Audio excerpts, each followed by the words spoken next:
So solvency risk is the topic today. We base this one on the more advanced textbook. So the more advanced textbook is Lange Saunders Cornett, 2015. Saunders, very famous professor in banking, the standard textbook basically for banking, but it's on a high level. It's not an introductory level. But some things we like to do in a little bit more detail too, because lots of standard economics banking textbooks are too shallow. There's large fractions of the chapters that you don't need at an introductory course, and it's a bit boring too. That's the reason why I give you these page numbers. So these page numbers are directly related to the class, and that's not that much, right? 2 pages, 12 pages all up, and then you've got most of the class here covered. But this is, as I said, out of the advanced textbook, which I highly recommend. If you want to read more, of course, feel free to read more, but if you get a bit scared, don't get scared. We don't go into that much detail.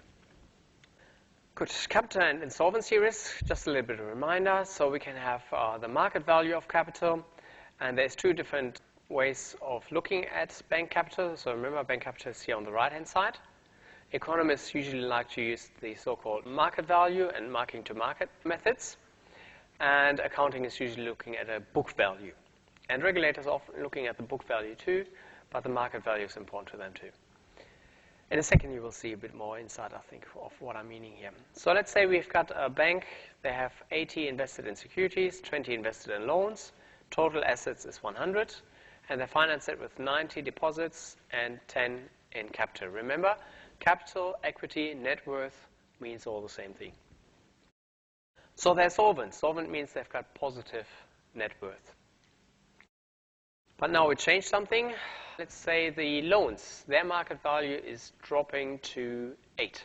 So beforehand, the market thought, okay, these loans are worth 20. Now the market is thinking these loans are only worth 8. And if the bank is so-called mark-to-market, that means in their books, they have to change now from 20 to 8. That didn't mean that people repaid loans, but basically we're writing 12 of these loans off. So we make a loss of 12.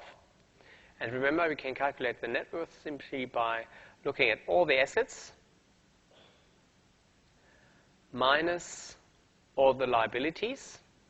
And bank capital in that sense is not a liability, so minus the deposits.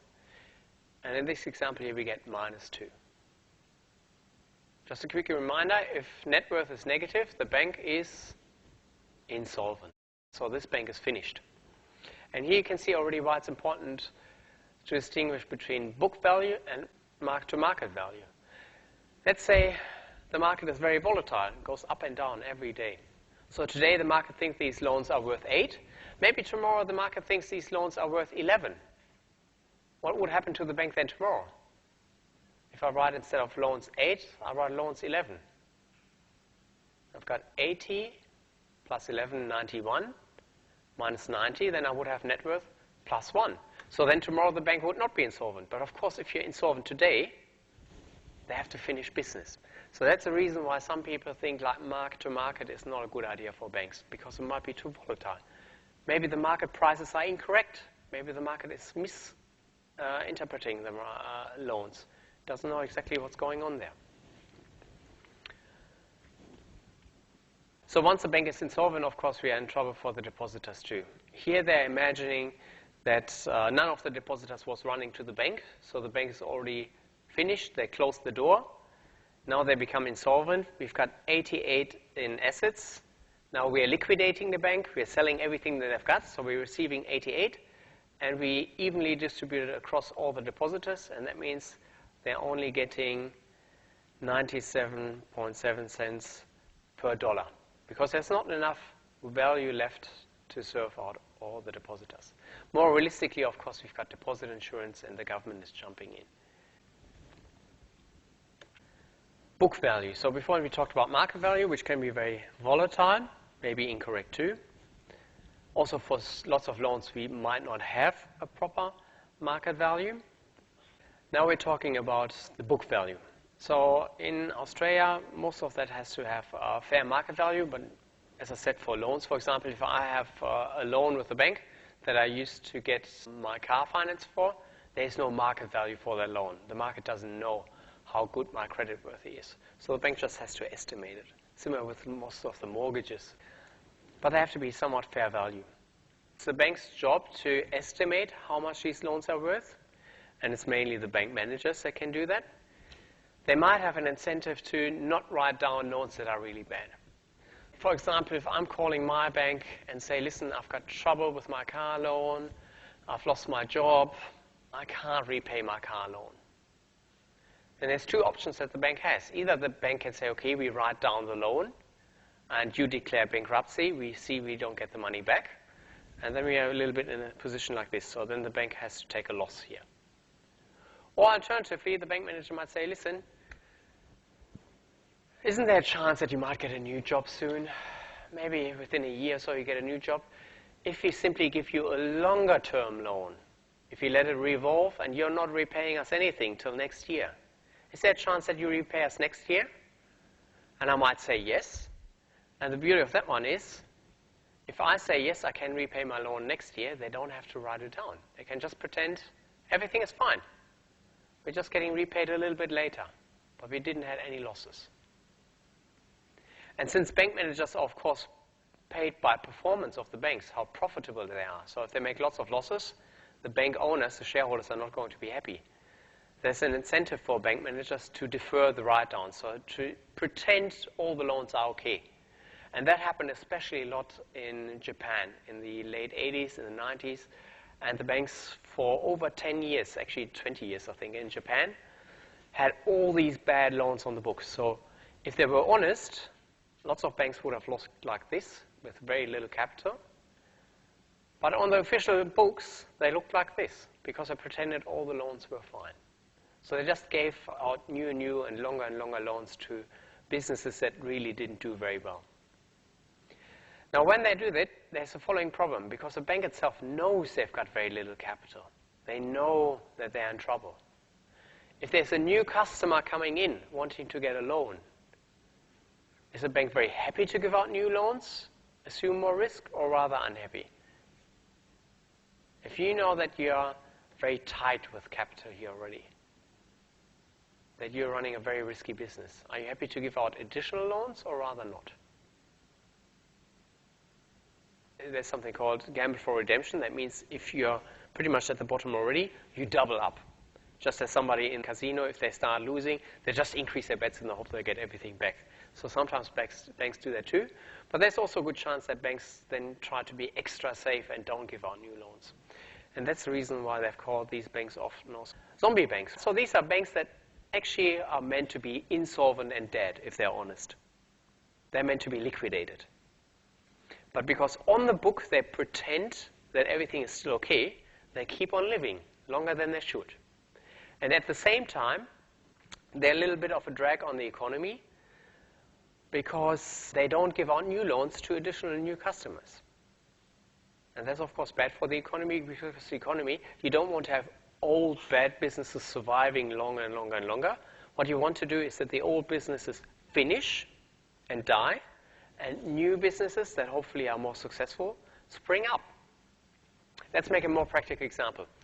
Let's say we have a trucking company, and the trucking company is not doing a very good business. So they had a $20 million loan from this bank. They bought lots of trucks. They're not doing very well, so really the trucking company should go into bankruptcy. The trucks have to be sold cheaply. Let's say they have to be sold at $8 million. So the trucking company is out of business, and the bank also makes a loss because they only get $8 million back from selling the used trucks and not the whole $20 million from a successful trucking company. But then the economy can move on. The old trucks go to another trucking company that might do better business. The old company is gone, and the bank just takes it on the chin. But if the bank is pretending, no, these loans are not bad, we just give the bad trucking company longer time to repay. We just give them an additional 10 years. That means that the bad trucking company that is doing bad business, they're inefficient, they stick around for 10 more years. They also keep their truck, their real resources, for 10 more years. Another new trucking company doesn't have a chance to buy these used trucks now. And that's the reason why if banks are prolonging bad loans and not writing these down, it's bad for the economy. That's what's meant here by zombie banks. Capital management. So now if you're in the bank, you can kind of choose how much capital you've got. Should you issue more equity or less equity? Should you retain earnings or should you pay out dividends? So you can influence how much capital is sitting here, how much net worth is sitting here. So how should you decide this? There's two reasons for it. Number one, capital adequacy regulation. So there's simply a regulation that says banks have to have a certain amount of capital on their books. And we talk about that one lots just a little bit later. And the second thing that bank managers look at is the risk-return trade-off due to leverage. Now, what is meant by this? Let's look at this one. So we earn a certain return on assets. Return on assets is simply all the profits that we have after taxes. So in accounting, you do lots of taxes and stuff. In this class, not. So just think of it. Profits over all the assets. That's your return on asset. And then we have over here, return on equity. That is profits over equity capital. And equity capital is, of course, much, much, much, much less than assets. So this number here is always going to be way bigger than the return on assets. Then we've got a third thing here, the so-called equity multiplier. That is simply the ratio of assets compared to equity capital. And now we can combine all these. Let's take the numbers from here beforehand. So these here. So if we look at the equity multiplier first, the leverage. So if you look at total assets compared to equity, you can see total assets is 100 and equity is 10. So the leverage here is also 10, 100 over 10. That is our equity multiplier. And next step, let's see how that is affecting our return on assets and return on equity. Let's imagine, for example, this bank is making $2 million profits. So if profits are $2 million, what is return on assets? If profits are $2 million, what is the return on assets?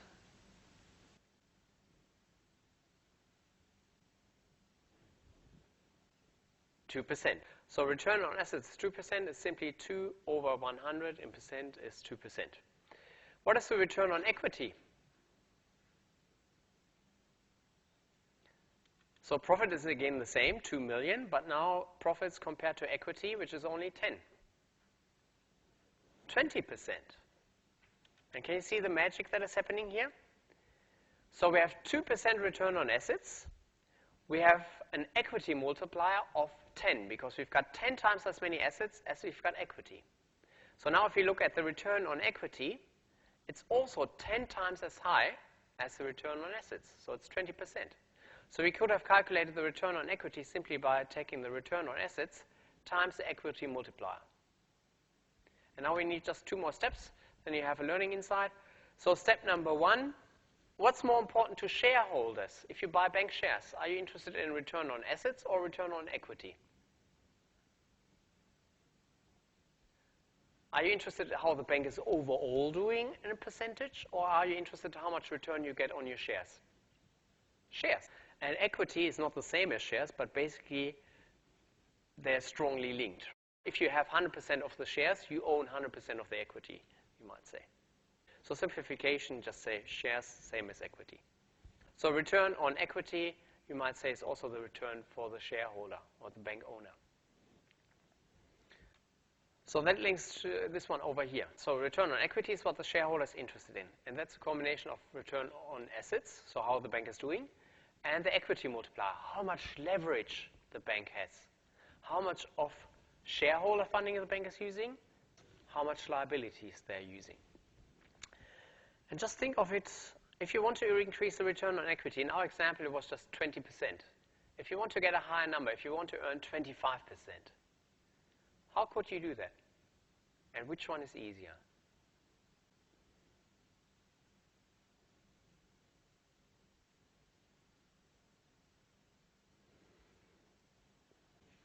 Good, so the 2 ways of doing this, we can either increase the return on assets or we can increase the equity multiplier. So increasing the equity multiplier is way easier because in order to increase the return on assets, we basically have to increase our profits themselves. So we either have to charge more on our loans, but then it's hard to retain our market share, or we have to reduce our costs for liabilities. But then it's hard to borrow money if we don't offer proper interest rates. So increasing profits is very difficult. Increasing leverage, much easier. We simply borrow more money, use less equity. And that's what banks did in the past. So we had, before the global financial crisis, equity multiplier larger than 20. So really, really large equity multipliers. Since then, since the global financial crisis, the regulator jumped in and said, no, we don't want to see that. We don't want to see huge equity multipliers because there are certain risks and disadvantages with it. So banks nowadays have to hold certain capital ratios. So they're not allowed to have tiny amount of equity and huge assets. They have to have a certain amount of bank capital sitting on their right-hand side as finance. So they're not allowed to have huge equity multipliers. And that means they have to have much lower leverage than they had in the past. And we can see that here in the data too. Total regulatory capital. So we can see here equity increased quite a bit compared to the past. And bank profitability, therefore, return on equity, went on average a bit down. So it's not 100% clear in this graph. But in the past, it was easily over 16%, and now it's clearly less than 60%. And the reason is because nowadays banks have to hold more equity, so they have a lower equity multiplier. So now that brings us over to regulation.